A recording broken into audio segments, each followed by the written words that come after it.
And like I said, the Bengals this week. You've got Philly coming up. You've got Miami again. You've got Kansas City. You've got the Dallas Cowboys. Like these teams have CeeDee Lamb and AJ Brown and well, whoever Kansas City throws out there with Kelsey. And, now you've got like look at what the Bengals, we know all about their wide receivers. So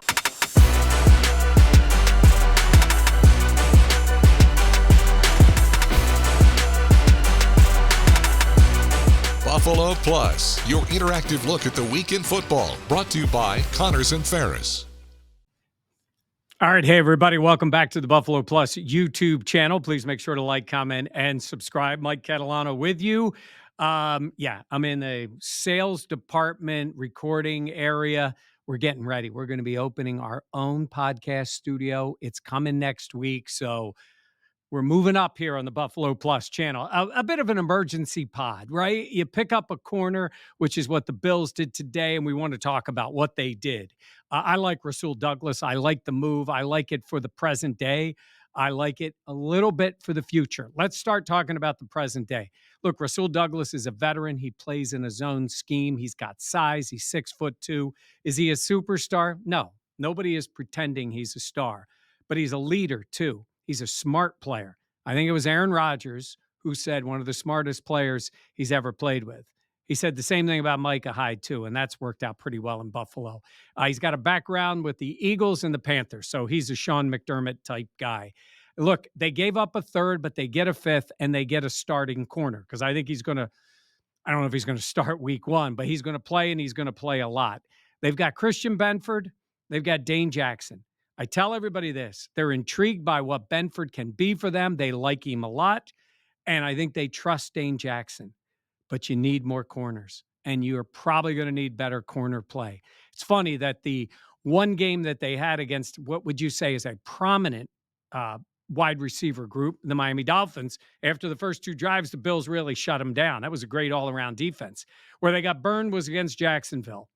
And let's be honest, Kyrie Elam couldn't cover you or me in that game. That's being harsh, but that's what we saw in that game. So they don't trust Elam. I don't think he's going to play. I think he's on the roster, and I think he'll only play if it's an injury thing. So they go out and they get Douglas. And look, he's the same age as Trey White. He's a durable guy. He's missed, I think, if I counted 9 games during his career the entire time. And I'm not saying he's Trey White. I mean, Trey was an all-pro player. And I say was because the hope is that he would get back there. But he's going to be 30 next year, and you're talking about a guy coming off a torn ACL, and you're talking about a guy now coming off the Achilles. And those are tough things to come back from. And everybody's rooting for Trey. And I'm not telling you that Rasul Douglas is a long-term answer as a top corner for this team. But he's a veteran who knows that defense and can play. And the Elam thing set him back. So you got to go out and find other guys. And I think the cost was worth it. You give up a third, but you pick up the fifth. They're going to get a compensatory pick.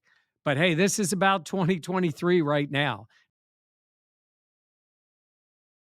And like I said, the Bengals this week. You've got Philly coming up. You've got Miami again. You've got Kansas City. You've got the Dallas Cowboys. Like, these teams have CeeDee Lamb and AJ Brown and, well, whoever Kansas City throws out there with Kelsey. And, now you've got, like, look at what the Bengals, we know all about their wide receivers. So you need help. You need help in the secondary. And it's interesting because, yes, the Bills need corners. We know they need help at linebacker. We know they need help at defensive tackle. But you can't fix everything. I will not be surprised at all if you see a guy. I haven't seen anything on Ndamukong Suh. I know that, he played in Philly last year and he really helped them down the stretch. So, this is what you do now because there's no more trades. So you're picking up basically street free agents or trying to sign a guy off a practice squad. All those things can help. But I think if you're Brandon Beane, you're saying, let me get a corner. They've already made this adjustment, getting Taylor Rapp on the field more and putting Poyer maybe in that hybrid role. And he excelled in it last week. Sometimes you think we don't have the linebacker. We got to get another linebacker. Sure, it'd be easy if you could just plug in another Matt Milano. They don't grow on trees. You're not signing them off somebody's practice squad. So maybe they're thinking of it differently. Let's get better players on the field. Let's get a guy like Rasul Douglas to join this team. Let's get 3 safeties on the field when we can. And you'll sort of cobble together what they do at linebacker.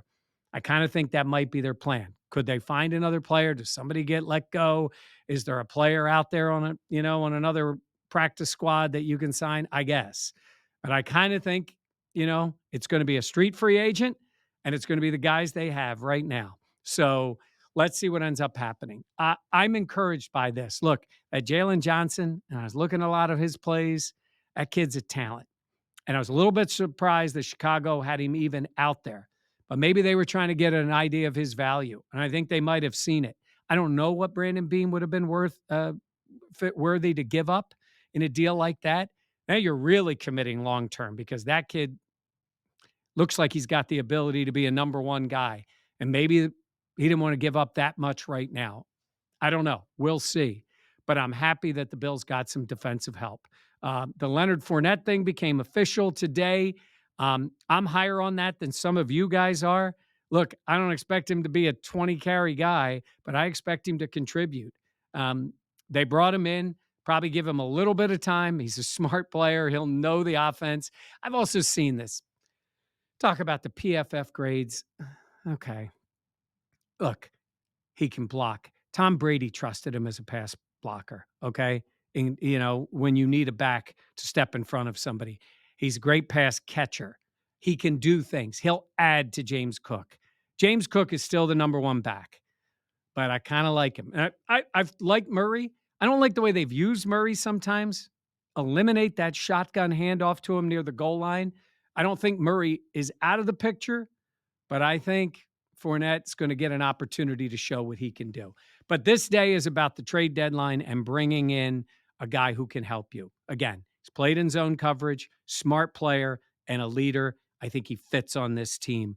I think you need snaps out of corners. You can never have enough corners. So at different times, you're going to have Douglas, Hyde, Poyer, Rapp, Taron Johnson, Benford, and Dane Jackson.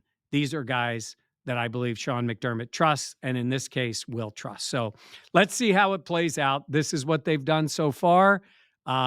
Cincinnati's coming up on Sunday. Now, Dan and Jenna are going to be at practice on Wednesday, have a complete report there to see what the Bills are saying. And then I'm talking to Dan Horde, play-by-play guy of the Bengals, knows that Cincinnati team. We'll be talking to him for later in the week. And then Dan and I are heading out to Cincinnati. It should be a fun game on Sunday night as the Bills look for maybe a little payback and a chance to really put themselves in a good spot, both in the AFC and in the AFC East. So that's going to do it for me right now. Dan and Jenna enjoying their Halloween. Old guy holding down the fort here. So please make sure to like, comment, and subscribe. And we'll see you next time on Buffalo Plus.